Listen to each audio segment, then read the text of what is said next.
Welcome to Mantralayam. இன்னைக்கு நம்ம பார்க்க போகிறது என்னன்னா, வாக்கு சக்தி அதிகரிக்க சிவமந்திர முறை பற்றி இப்பதிவில் நாம் தெளிவாக காண்போம். அடுத்ததாக மோகினி எந்திரம் பற்றி இப்பதிவில் நாம் தெளிவாக காண்போம். அடுத்ததாக வாழை இலையின் நடுவில் ஒரு கோடு போட்டு ரெண்டா பிரித்து வச்சிருக்கே, அந்த கோட்டை போட்டது யார் என்பதை பற்றி இப்பதிவில் நாம் தெளிவாக காண்போம்.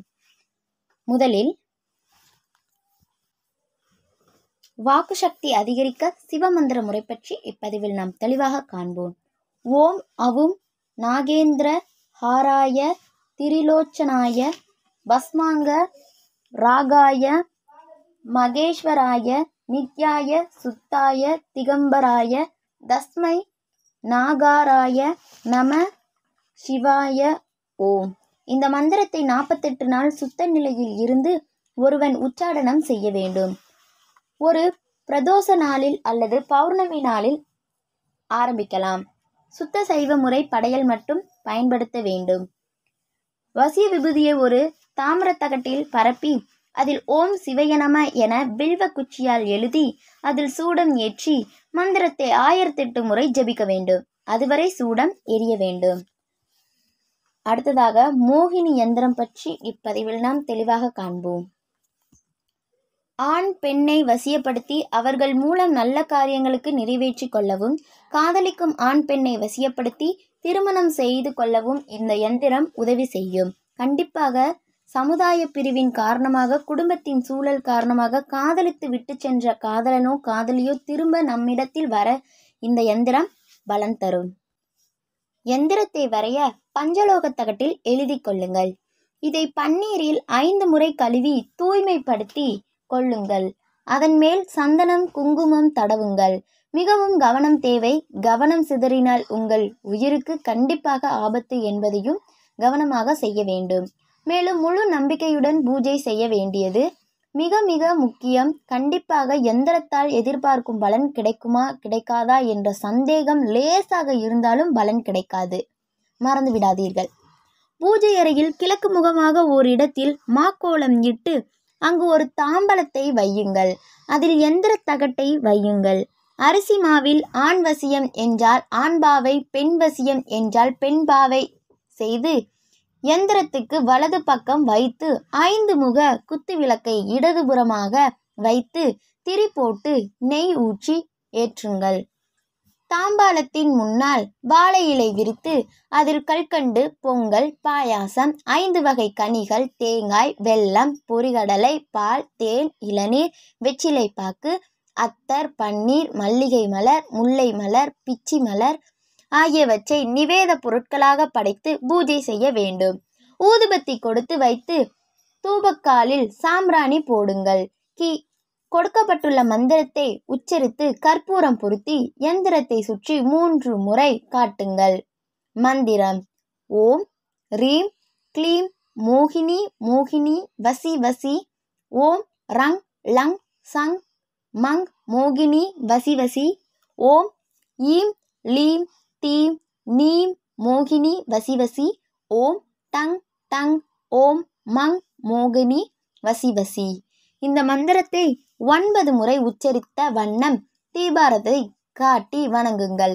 அதற்கு எதிரி அமர்ந்து மனதை ஒருமுகப்படுத்தி கொண்டு 2 கண்களையும் மூடிக்கொள்ளுங்கள்.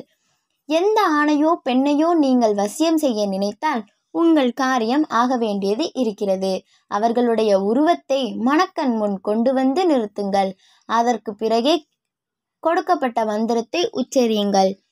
இந்த இடத்தில் மந்திரத்தை யாம் கூறியுள்ளோம்.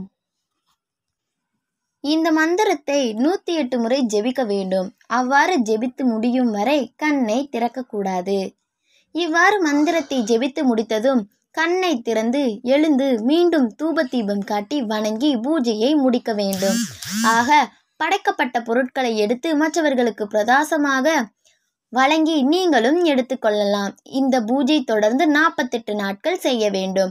அதன்பின் யந்திர தகடு எடுத்து ஒரு தாயத்தில் அடைத்து கழுத்திலோ அல்லது வலது கையில் பூஜத்திலும் இடுப்பிலும் கட்டிக்கொள்ளலாம்.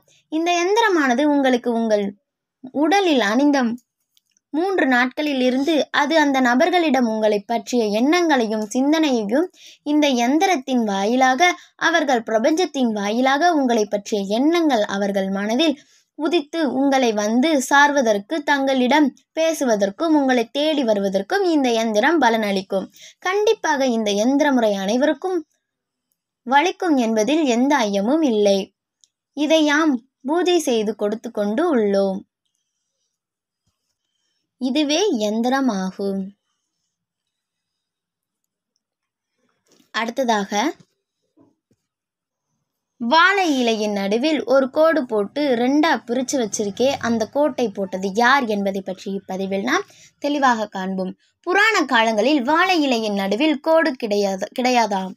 ராமாயண காலத்தில் ஒரு முறை ராமன் சாப்பிடும்போது அனுமனையும் தன்னுடன் ஒரே இலையில் சாப்பிடச் சொன்னாராம். இருவரும் எதிரெதிராக அமர்ந்திருந்தார்களாம். அப்போதுதான் அணில் முதுகில் கோடு போட்ட மாதிரி வாழை இலையின் நடுவில் தனது கையால் ஒரு கோட்டை கிழித்தாராம் ராமன். ராமர் இருந்த பக்கத்தில் மனிதர்கள் விரும்பி சாப்பிடும் உணவு வகைகளும், அனுமன் இருந்த எதிர்ப்பகுதியில் குரங்குகள் விரும்பி சாப்பிடும் காய்கறிகளும் பரிமாறப்பட்டதாம். அப்படி பரிமாறிய அந்த பலகல்தான் இன்னும் நம்மிடையே தொட்டு தொடர்ந்து வருகிறோம். வாழை இலையில் சாப்பிடும் எல்லோருக்கும் சாப்பிடும் முன் ஒரு நொடி குழப்பமொன்று வந்தே தீரும். பரிமாறும்போது இலையை எப்படி போடுவது? இலையின் நுனி இடது பக்கமாகவா வர வேண்டும் அல்லது வலது பக்கமாகவா? சிம்பிள். இலையின் நுனி சாப்பிட அமர்ந்திருப்பவர்கள் இடது கை பக்கமாக வருகிற மாதிரி போட வேண்டும். ஏன்? நாம் சாப்பிடும்போது வலது கையால் பிசைந்து சாப்பிடுவதால் இலையின் வலது பக்கம் அதிக இடம் தேவை. சரி, உப்பு, ஊறுகாய், இனிப்பு இவையற்றெல்லாம் இலையின் குறுக்கலான இடத்தில் பக்கத்தில் வைக்கிறோமோ? அது ஏன்? உப்பு, ஊறுகாய், இனிப்பு இதையெல்லாம் ஓவராக சாப்பிட்டால் உடம்புக்கு ஒத்துக்கொள்ளாது. கொஞ்சமாகத்தான் சாப்பிட வேண்டும். அதனால்தான் இலையின் குறுக்காலான பாகத்தில் இட ஒதுக்கீடு. சாதம், காய்கறிகள் இவற்றையெல்லாம் நிறைய சாப்பிடலாம். அதனால் அவற்றை இலையின் அகலமான வலது பக்கத்திலும் பரிமாற வேண்டும். சரி, இலையின் முதலில் வைக்கப்படும் இனிப்பை பலர் கடைசியாக சாப்பிடுகிறார்களே, அது சரிதானா? இல்லை. இலையின் முதலில் இனிப்பு பரிமாறப்படுவதற்கு முக்கியமான காரணம் இருக்கிறது. நாம் இனிப்பை எடுத்து வாயில் வைத்த அடுத்த நொடியில் அந்த இனிப்பு உடனடியாக உமிழ்நீருடன் கரைந்து இரத்தத்தில் கலந்து மூளைக்குள் சென்று வயிற்றில் ஜீரண சக்திக்கு தேவையான அமிலங்களை சுரக்க செய்ய உதவிடுகிறது. அதனால்தான் ஜீரணம் எளிதாக நடைபெறுகிறது. அப்பப்பா, இலையை போடுவதிலும் எப்படி பரிமாறுவது, எதை முதலில் சாப்பிடுவது, எல்லாவற்றையும் முறையாக வகுத்து தந்திருக்கும் நம் முன்னோர் எப்படி பாராட்டுவது? இவ்வாறாக இலையை பரிமாறவும் போடவும் வழிவகைகள் உள்ளன. நம்ம சேனலை புதுசாக பார்க்குறவங்க சப்ஸ்கிரைப் பண்ணுங்கள். கூடிய பக்கத்தில் இருக்க பெல் ஐக்கானையும் கிளிக் பண்ணுங்கள். என்றும் அன்புடன். நன்றி, வணக்கம்.